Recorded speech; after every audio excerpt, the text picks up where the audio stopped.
Good morning प्यारे बच्चों। आज है डेट 5 अगस्त। सब्जेक्ट आपका साइंस है, क्लास 9th।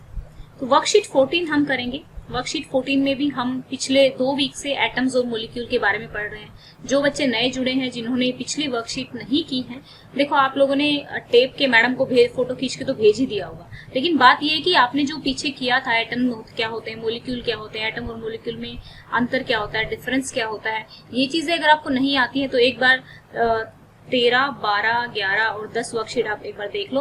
10-10 मिनट की वीडियो होगी, 1 घंटे में सारा आपको टॉपिक समझ में आ जाएगा। ठीक है। और 9th क्लास ओल्ड DOE, ठीक है, वर्कशीट करके आपकी एक प्लेलिस्ट है, उसमें आपकी सभी सब्जेक्ट्स की 9th क्लास की आपको वर्कशीट मिल जाएंगी। तो बच्चों, अभी तक हमने जान लिया था कि एटम क्या होता है, मोलिक्यूल क्या होता है। अब हम जानेंगे कि जो एटम्स और मोलिक्यूल हैं, उनके जो नाम हैं वो किस तरीके से लिखे गए और उनका जो सिंबल है, ठीक है, वो कौन रखता है, उनको सिंबल कौन देता है। जैसे आपका नाम आपके पेरेंट्स रखते हैं, हो सकता है आपके दादा दादी रखते हो, इसी तरीके से अब एटम कोई नया एलिमेंट डिस्कवर हुआ तो ये कौन डिसाइड करेगा कि इस एलिमेंट का नाम क्या होगा। ठीक है, तो यही आज का टॉपिक है हमारा। तो ज्ञान की दीदी पूछती है, ज्ञान, we know that every matter like element. तो हमने ये जान लिया था कि भाई जो चाहे कोई भी एलिमेंट है, चाहे कोई कंपाउंड है या फिर मिक्सचर है, वो सब किससे मिलकर बने हुए, एटम से ही मिलकर बने हुए हैं। और हर एलिमेंट का एक अलग नाम था। जैसे मैंने कहा हाइड्रोजन है, सोडियम है, ऑक्सीजन है, कार्बन है। ये मैं इन CONAH इनसे रिप्रेजेंट कर रही हूँ। तो ये कहाँ से आए, किसने दिए, ठीक है, but how their name and symbol are decided, किस तरीके से डिसाइड किए गए। तो चलिए देखते हैं। पहली बात तो जो नेम ऑफ एलिमेंट है, शुरू में तो जब ये डिस्कवर हुए, जहां पे मिलते थे, जहां पर भी मिलते थे, उसी का नाम रख देते थे। जैसे साइप्रस में मिले तो कॉपर नाम रख दिया। कई बार ऐसा होता था कि इनकी कलर के ऊपर रख देते थे। जैसे येलो इंग्लिश का कलर का नाम है तो इसको गोल्ड रख दिया। ठीक है, लेकिन आज के टाइम में इनके लिए एक ऑर्गेनाइजेशन है, एक साइंटिफिक ऑर्गेनाइजेशन है, इंटरनेशनल। इसका पूरा नाम आपको याद रखना है क्योंकि ये आपसे पेपर में पूछा जाएगा। International union of pure and applied chemistry. तो ये डिसाइड करती है कि भाई नाम क्या होगा। और ये डिसाइड किस तरीके से किया जाता है, कोई मेथड तो होगा ना। तो देखो, कुछ एलिमेंट्स के नाम तो जो इंग्लिश है, हमारी इंग्लिश भाषा है, ठीक है, उसके उस पे रख देते हैं। जैसे हाइड्रोजन है, इसका पहला लेटर ले लिया, या तो एक ही लेटर से रिप्रेजेंट होंगे, अगर 2 लेटर से ये रिप्रेजेंट होंगे, जैसे कि जिंक, ठीक है, तो जिंक हमारा ZN। तो ये पहले वाला लेटर बड़ा होगा और छोटे वाला स्मॉल होगा। जैसे CU, कॉपर, C क्या है, कैपिटल है, और U हमारा क्या है, स्मॉल है। तो ये तो हमारे इंग्लिश के लेटर्स के पहले लेटर्स हमने उठा लिए। अब कुछ जैसे है सोडियम। अब आप कहेंगे कि सोडियम में या तो SM होना चाहिए था या SD होना चाहिए था, ये तो इंग्लिश के लेटर नहीं है। तो कुछ लेटर्स जो है, कुछ लेटर्स के जो कुछ एलिमेंट्स के नाम जो ग्रीक, लैटिन और जर्मन भाषा में जो इनके नाम है, उन्हीं के अकॉर्डिंग लिए गए, तो इसलिए Na इसका नाम है। तो यही आज का पूरा लेक्चर है। अब आपको ये बताया गया है कि भाई कौन कौन डिसाइड करता है। तो इस पूरे पैराग्राफ में ये लिखा हुआ है कि names of the element drive from the name of their places, जहां पे वो डिस्कवर हुए थे first time, like copper drive from Cyprus, and some name were drive from the colours of the element, like gold taken from English word yellow. अब हमारी ये आपको याद रखना है, IUPAC, international union of pure and applied chemistry. ये आपके पहले क्वेश्चन का आंसर भी है। ठीक है, पहले क्वेश्चन का आंसर है। हमारा पहला क्वेश्चन क्या है, साथ के साथ कर लेते हैं क्वेश्चंस भी, ताकि आपको आगे ना जाना पड़े। देखिए, right full form and function of IUPAC। तो ये हमारी फुल फॉर्म तो ये हो गई। ठीक है, अब इसका फंक्शन क्या है, इट इज, यहां से लिखना है, it is an international scientific organisation which approves, जो क्या करती है, परमिशन देती है, names of element, symbols and unit. ठीक है, ये हमारा सेकंड पॉइंट हो गया। 2 पॉइंट्स में आप लिखेंगे क्वेश्चन नंबर फर्स्ट का आंसर। अब जो सिंबल्स है, कुछ तो हमने ही बताया था, फर्स्ट और 2 लेटर्स ऑफ इंग्लिश के उससे बनाए जाते हैं और कुछ लैटिन, जर्मन और ग्रीक से बनाए जाते हैं। तो अब हम चलते हैं सेकंड पे। यही बात की हुई है कि atom of an element is known with the same symbol. जो एटम होगा वो सेम, जो एलिमेंट है, जैसे कि हाइड्रोजन को हम H से रिप्रेजेंट करते हैं, तो इसका एटम भी H से ही रिप्रेजेंट किया जाएगा। First letter of a symbol of element हमेशा कैपिटल रहेगा इंग्लिश का, और दूसरा जो लेटर अगर है, तो जैसे हाइड्रोजन में दूसरा लेटर है ही नहीं, और हीलियम में है, ठीक है, HE, तो ये हमारा क्या है, यहाँ पे दूसरे वाला लेटर क्या होगा, स्मॉल होगा। तो ये बात इसमें सेकंड पॉइंट में कही हुई है। अब चलते हैं हम, from this we can easily identify the element present in a compound.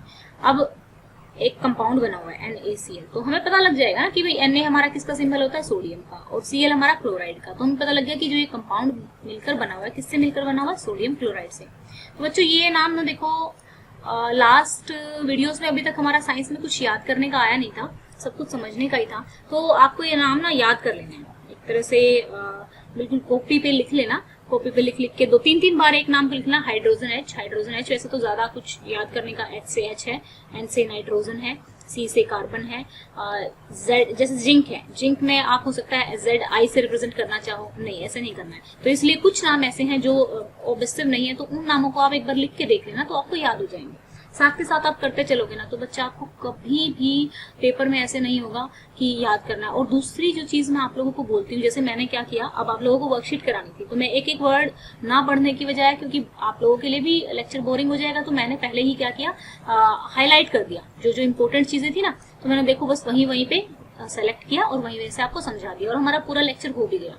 दूसरा मेथड होता है, जैसे मैंने यहाँ पे डायग्राम बनाया, देखो पूरी वर्कशीट के इतने सारे वक्त हम पढ़ेंगे, आपको ये नोट्स बनाने की विधि होती है, ठीक है। अगर आप अभी सीख लेंगे नोट्स किस तरीके से बनते हैं, ऐसे बनते हैं जिसमें हम डायग्रामेटिकली बना लेते हैं कि नेम ऑफ एलिमेंट, पहले तो किससे बनते थे, प्लेसेस से, कलर से। अब कौन बनाता है, IUPAC बनाता है। अब यहाँ पे देखिए, फिर कुछ एलिमेंट्स के नाम ग्रीक भाषा में, कुछ जर्मन के। तो पूरी की पूरी हमारी वर्कशीट हो गई। यहाँ पे 2 डायग्राम में 4-5 सेंटेंस लिखे हुए, तो आपको इस तरीके से अपना डायग्रामेटिकली अपनी कॉपी में ये बना लेना है, ठीक है। ये बना लोगे तो फिर एग्जाम में ना आपको ये पूरी ये गाथा नहीं पढ़नी पड़ेगी, ये थ्योरी नहीं पढ़नी पड़ेगी। तो उससे हमारा माइंड जल्दी से चीजों को रिकॉल कर लेता है कि अच्छा मैम ने ऐसे करवाया था। और आप अपनी भी कोई भी टॉपिक पढ़ोगे तो उसको पॉइंट्स में लिखने में ज्यादा इजी रहता है, और पॉइंट्स में लिखने से मार्क्स भी ज्यादा मिलते हैं। तो जैसे आयोडीन का I है, ऑक्सीजन का O है, आयरन का Fe है, क्लोरीन का Cl है, सल्फर का S है, कैल्शियम का Ca है, ठीक है, एल्यूमिनियम का Al है, बोरोन का B है, सिल्वर का Ag है, और गोल्ड का हमारा क्या होता है, गोल्ड का हमारा होता है Au, ठीक है। तो यहाँ पे इन्होंने सेकंड क्वेश्चन में यही बोला हुआ है कि ये दिया हुआ है ना, ये वाला, ये पजल दिया हुआ है आपको, और इस पजल में से आपको जितने भी एलिमेंट्स के नाम है वो फाइंड करने हैं, तो वो भी फाइंड करेंगे। और अभी ये आप देखेंगे कि sodium, hydrogen, potassium, helium. Sodium का क्या होता है, Na, ठीक है, लिख लेना। हाइड्रोजन का क्या होता है, H होता है। पोटेशियम का K होता है। हीलियम का मैंने अभी बताया था He होता है।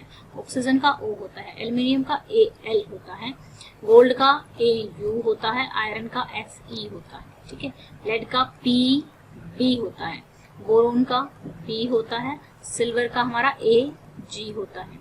कॉपर का Cu होता है। जिंक का Zn होता है। तो ये हमारे इसके नाम भी हो गए हैं। अब हमने पहला क्वेश्चन तो कर ही लिया था, क्या क्या लिखना है। एक तो इसका फुल फॉर्म क्या है, international union for pure and applied chemistry. International union for pure and applied chemistry, इसका फंक्शन क्या है कि ये जो भी एलिमेंट्स होते हैं, जो भी एलिमेंट डिस्कवर किए जाते हैं, उनके नामों को डिसाइड करती है और उनके सिंबल्स को। तो आज हमने क्या पढ़ा है, हमने जो एलिमेंट है उसके नेम और सिंबल के बारे में पढ़ा है, ठीक है। अब यहाँ पे चलो सर्च करते हैं। वैसे तो आप लोग खुद ही सर्च कर लेना, लेकिन मैं एक दो बता देती हूँ। जैसे यहाँ पे मेरे को मिल गया ऑक्सीजन, ठीक है, ये मैंने हाईलाइट किया, और बाकी मैंने जानबूझ के हाईलाइट नहीं किए ताकि आप लोग खुद फाइंड आउट करो। यहाँ पे कॉपर है, अब इसमें कुछ है क्या, नहीं है, इसमें हमारा कुछ है, इसमें हमारा कुछ है, तो ऐसे फाइंड कर लेना।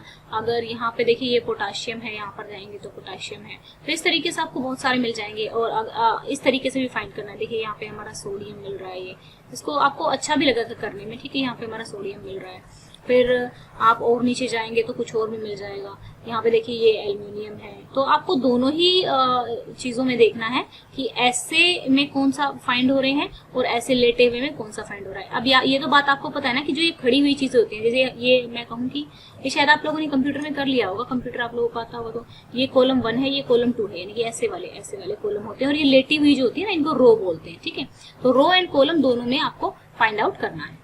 तो बच्चों आज की वर्कशीट तो बहुत इजी थी, लेकिन इजी के साथ आज आपको कुछ याद करने के लिए भी दिया गया है। ये आप लोग अभी याद कर लोगे तो बहुत अच्छा हो जाएगा, क्योंकि देखो 10th में भी आपके इन्हीं नाम से रिएक्शन होनी है। अब आप आगे जब बढ़ोगे तो इनका बहुत यूज होने वाला है कि किस तरीके से हाइड्रोजन है, ये आगे आपके बहुत काम आने वाली है। तो ये सिंबल्स मैं आपको याद करने का काम देती हूँ, ठीक है। ये आपको लर्न करने प्रॉपरली, क्योंकि आज की वर्कशीट में कुछ ऐसा तो है नहीं जो आपको बहुत ज्यादा समझना पड़े। इजी सी 4-5 लाइन में वर्कशीट पूरी हो गई है। तो मुझे कमेंट करके ज़रूर बताना कि आपको वर्कशीट्स कैसी लग रही हैं, ठीक है, और आपको समझ में आ रहा है कि नहीं आ रहा है। दूसरा, आपको वीडियो को लाइक करना है और जितने भी बच्चे हैं, जितने भी ज़्यादा आप शेयर करोगे तो जिन बच्चों को, कई बार क्या होता है कि हमें ना डिफरेंट टीचर का, फॉर एग्जांपल ऐसा भी है कुछ बच्चों को हो सकता है मेरा ना समझ में आता हो तो किसी और चैनल पर जाकर वो समझता हो, तो आप शेयर कीजिए। हो सकता है किसी बच्चे को मेरे जिस तरीके से मैं समझाती हूँ, समझाने का तरीका है वो अच्छा लगे और उसका पढ़ाई में इंटरेस्ट बढ़े, ठीक है। तो उन बच्चों तक इस वीडियो को ज़रूर पहुँचाना जो बच्चे हाई ट्यूशन फीस नहीं दे पाते हैं या फिर बहुत ही ज़्यादा एक तरह से स्कूल में नहीं जा पाते हैं, किसी भी वजह से। हो सकता है वो अपने मम्मी पापा के साथ लेबर का वर्क करते हैं, ठीक है, इतना मतलब दाल रोटी चलाने के पैसे नहीं है तो वो लोग काम करना पड़ता है। तो आप लोगों ने देखा होगा कि ऐसे ऐसे लोग भी IAS IPS बन जाते हैं, ठीक है ना, क्योंकि वो मेहनत करते हैं और कहीं ना कहीं से जहाँ से भी उन्हें डाटा मिलता है वो वहाँ से पढ़ लेते हैं। तो बच्चों, दूसरी चीज़ मेरी आपसे रिक्वेस्ट है कि प्लीज़ कॉपी, चलो ठीक है कॉपी कर लो, ठीक है, नहीं बनाना आपको अपने दिमाग से, लेकिन समझ लो उसको, ठीक है। अंडरस्टैंड करना बहुत जरूरी है। अगर आप बिना अंडरस्टैंड के उसको कॉपी कर रहे हो ना, किसी का भला नहीं कर रहे हो, ना अपने पेरेंट्स का भला कर रहे हो, ना चलो दूसरों का भला तो बाद में होगा, टीचर्स का भी भला क्या होगा, अपना तो आप नुकसान ही कर रहे हो, ठीक है। मैं हमेशा यही बोलती हूँ कि आप प्लीज थोड़ा सा एक तो अपना आंसर खुद बनाने की कोशिश किया करो, और मैथ्स में तो ऐसे किया करो। पहले मैं क्या करती हूँ, मैथ्स में हमेशा फॉर्मूला समझाती हूँ आपको। जैसे ही आपने फॉर्मूला समझ लिया, एक क्वेश्चन समझ लिया, उसके बाद वही वीडियो को स्टॉप कर दिया करो और उसके बाद उसमें देखा करो कि आप किस तरीके से क्वेश्चंस को कर पा रहे हो, ठीक है। आप वीडियो देख भी रहे हो, आपका टाइम लग भी रहा है, लेकिन अगर आप नहीं कर रहे हो तो कुछ नहीं होने वाला। और एक बात मैं पिछली भी कुछ वर्कशीट्स में मैंने बोली हो शायद, आपकी 9th से लेके 12th तक का ऐसा, 9th से 12th तक की जो लाइफ है, अगर आप इन 3 सालों में, यानी कि जो भी आपके 4 साल है, सॉरी 4 साल हैं, इनमें अगर पढ़ लोगे ना, और इन्हीं में डिसाइड हो जाता है कि हमारी लाइफ कैसी होने वाली है। हमारी लाइफ ऐसे होने वाली है, नीचे जाने वाली है, या फिर ऊपर जाने वाली है, ठीक है। तो इन 4 सालों में अगर आप मेहनत कर लेते हो, अच्छे से पढ़ लेते हो, तो आपका ये पता लग जाएगा कि मेरा किस सब्जेक्ट में इंटरेस्ट है और मुझे किस सब्जेक्ट में आगे पढ़ाई करनी है। और जो लोग इन 4 सालों में एकदम ड्यूड और गाइस बने फिरते हैं और लाइक बहुत ज़्यादा मौज मस्ती करते हैं, देखो इस एज में मौज मस्ती सब करते हैं, लेकिन मौज मस्ती के साथ पढ़ाई भी होनी चाहिए। अगर आप इस टाइम पढ़ नहीं रहे हो ना, मतलब ये साल अगर आप बर्बाद कर रहे हो, तो आपका इन सालों में पढ़ोगे तो लाइफ में बहुत जल्दी सब कुछ मिल जाएगा 2-3 साल बाद, ठीक है। आपको अच्छी नौकरी मिल जाएगी, फिर सब कुछ अच्छा हो जाएगा। अगर इन सालों में नहीं पढ़ोगे, बाद में बहुत मेहनत भी कर लोगे तो भी बहुत प्रॉब्लम होगी, बहुत प्रॉब्लम होगी, ठीक है। तो इसलिए इन 4 सालों को यूटिलाइज करो और लाइफ में आगे खूब मजे करो, या फिर इन 4 सालों को बर्बाद कर लो और लाइफ में फिर ऐसे ही सब चीज़ों के लिए तरसते रहो। तो दिस इज एक्चुअल फंडा। बहुत कम लोग होते हैं कि हाँ बाद में भी ऐसे बहुत हाइट्स पर पहुंच जाते हैं, लेकिन मेहनत उस टाइम पे भी करनी पड़ती है। अब हमारी अगर 50%, अगर हमारे पास 10% अब मेहनत करने लगेगी, लेकिन जब आप बाद में पढ़ोगे ना तो आपकी 90% मेहनत लगेगी, तब आप जाके सक्सेसफुल होगे। तो इसलिए अभी से पढ़ना स्टार्ट कर दो। और मैं यही कहती हूँ कि दिन में डिसाइड कर लो कि मैं 3 घंटे तो पढ़ूंगा ही, 3 घंटे तो मुझे चेयर टेबल पर बैठना है और पढ़ना है। 24 घंटे होते हैं, 24 घंटे में से आप गेम खेल लो, खा लो, पी लो, दोस्तों से बात कर लो, चैट कर लो, कुछ भी कर लो, 3 घंटे तो आप पढ़ ही सकते हो। आई होप मेरी बात आपको समझ में आ रही होगी, वीडियो आपको अच्छा लगा होगा तो आप सब्सक्राइब और शेयर कर देंगे। Thank you and have a nice day. May God bless you.